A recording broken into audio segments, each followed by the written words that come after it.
Alhamdulillah, anak-anak sihat, saya sihat, dia sihat.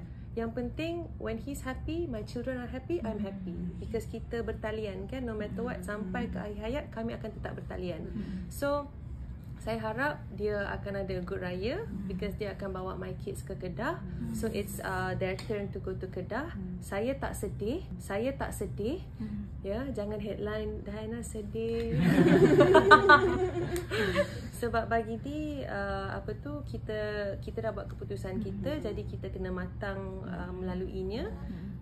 Saya bersyukur sebab they still have a father who really cares about them, who will macam spend time with them, bawa balik kampung. Sebab saya suasana kampung saya dah tak ada dah. Memang daripada dulu lagi pun saya memang beraya di Kedah.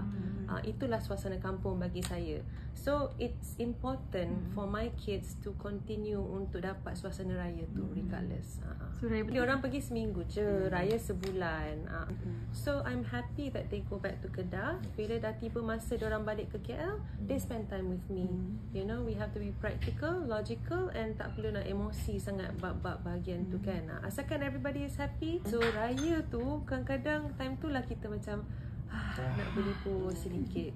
Sebab perjuangan sebulan tu pun it's not easy kan. So that 1 week tu bagi I macam Okay.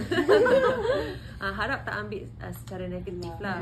Bukanlah tak nak beraya dengan family, bukanlah tak ada time lain ke, nak me time kan, nak raya juga me time. Tapi inilah realiti saya sekarang ni.